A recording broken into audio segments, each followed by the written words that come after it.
I very much enjoyed the original Rage. Like most id games, the gameplay hooked me. I very much enjoyed the different weapons you get from the wing sticks, pop rockets, shotgun, and the explosive weapons. I was also impressed with the high quality performance on the 360. It looked and played great. I enjoyed the driving along with the fun vehicle focused multiplayer and the co-op missions. It was a good base for an even better sequel. It wasn't perfect. The world was interesting, but the story wasn't that engaging. Thankfully, the story never got in the way of the gameplay. It was a weakness, but with this being an id game, you knew the focus was going to be on the gameplay. Many criticized the game for having an abrupt ending, and I do think the real point of interest with this is that the game lacked a final encounter. Something large that felt like we were at the end point. A final boss would have been a good way to bookend the game and make it feel less abrupt. Either way, the journey and minute-to-minute gameplay were very solid, which is why I was looking forward to the sequel. I was happy to see the series continue to live on and have a second shot.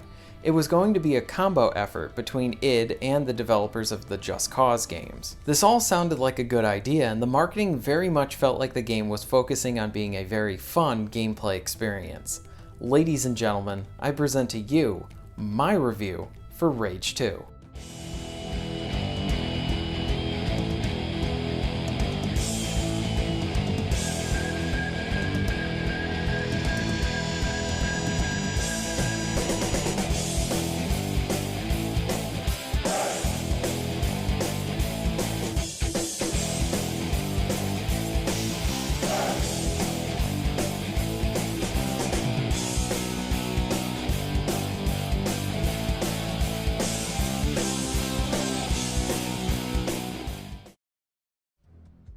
Rage 2's gameplay focuses on intense first-person shooting along with driving.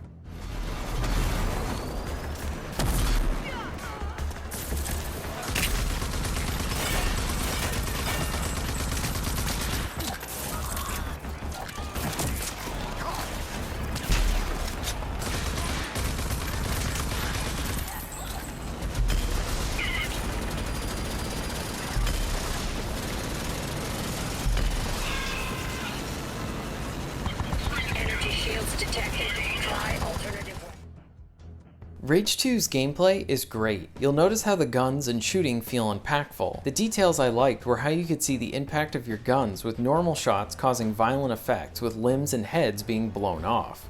A nice touch was how enemies with armor would crumble and fall apart as you shot them. The enemies are not the most interesting in their tactics, but there's plenty of them and they come at you in impressive numbers. Rage 2 provides the player with plenty of toys to choose from in how they want to tackle the combat encounters. You start out with a pistol and an assault rifle, which are fun to use, and then you'll earn the very reliable shotgun, rocket launcher, and plenty of others. All of the weapons feel great to use. Many provide their own alternate fire to them. The shotgun can allow you to shoot a blast that pushes enemies back, and then there's a revolver that you can then ignite the bullets that you've hit enemies with to burn them. These weapons are really fun to use.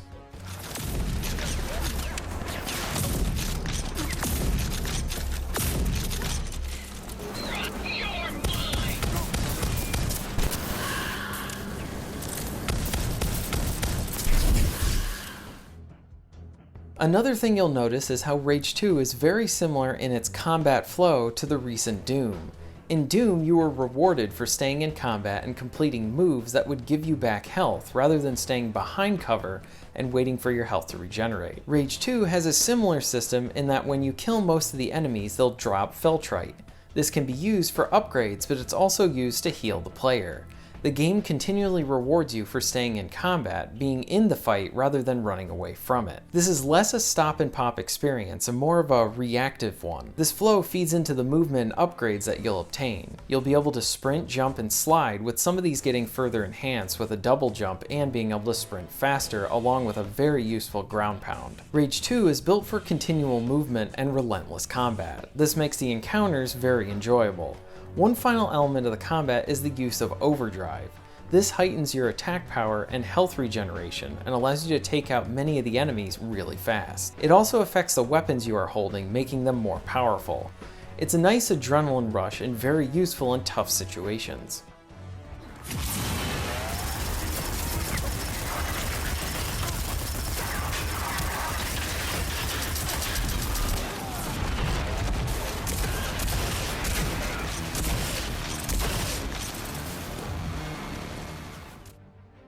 While there are plenty of areas to criticize Rage 2 on, I do think many reviews really glance over the fact that the gameplay is so good. In that respect, I think Rage 2 is a tad underrated because of how well done the shooting is, and it deserves more recognition. At its core, Rage 2 is very much focused on its gameplay. You have an impressive set of moves along with the weapons you can use. There's a lot of options here, and I very much like how the game rewards you for staying in combat. While I enjoy a good stop and pop shooter, I found the combat like this to be delightfully old school and refreshing as you try to adapt with the enemies and efficiently kill them to get health back. While the combat and flow are very engaging, the game furthers it by rewarding the player for their time with its progression. The player has access to several different things to upgrade. You can upgrade your weapons and select different perks for them. There are different skill trees to unlock, providing more upgrades, along with items that you can trade in to then permanently increase your stats. And these are all earned through the main missions, along with the loads of side activities. The open world provides the player with bandit camps to complete, supplies to find, arcs to discover that give you new abilities and weapons, sentry towers to destroy, races to complete, convoys to destroy, and a Running Man style mode to complete. What I liked about the open world was how the game just threw you into it.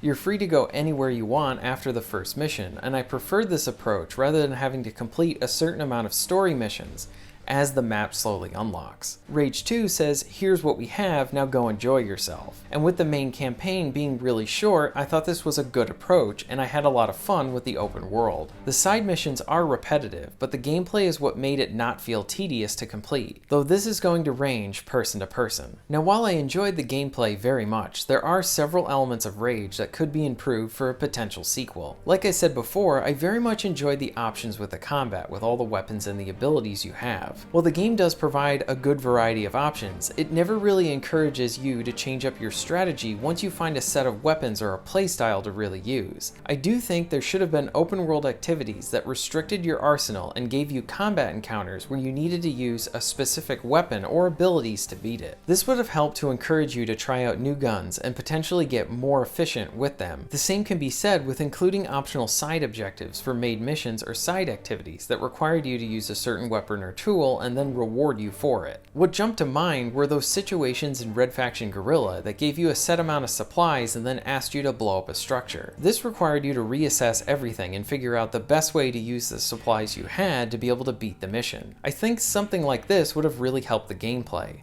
I thought the driving for the open world sections were fine, but you can see the limitations in the driving with the races. These vehicles are not fun to control in these types of situations, and the driving definitely feels worse than the first game. I enjoyed driving around the wastelands, but I thought the driving could also be improved. While I wasn't expecting the most in-depth story for Rage 2, I felt like the campaign was lazy in its presentation. The first mission works like you would expect for one of these types of games, and it has some nice moments to really pop and elevate the action.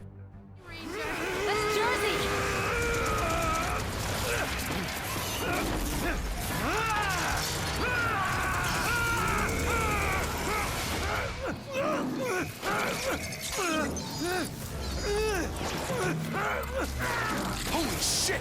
It took his whole head off!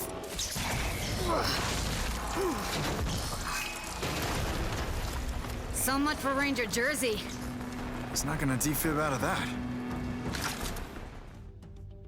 But most of the story missions do not operate this way. The only real memorable missions are the first one and the last one. The structure of the story missions needs some attention. Essentially, you meet up with 3 allies to fight the Authority. You do a mission for each of them, and then the game quickly rushes you to the finale. There's no build up to the Authority, nor is there really a presence to them in the campaign or in the open world. They sort of feel like an afterthought. I am fine if the game wanted to focus on the gameplay rather than having an in-depth campaign, but I think there could have been more done to really better the missions here. Many of the missions take place in the same looking levels, and they lack any sort of memorable thing to them. Rage 1 didn't really have a memorable story either, but many of the campaign missions took you to different areas of the world, so you felt like you were exploring something new. Rage 2 kind of felt like it was copy and paste in terms with its campaign levels. I also feel like it was a missed opportunity to not include multiplayer or co-op modes. I think a drop-in co-op with one other player would have really elevated the open world activities.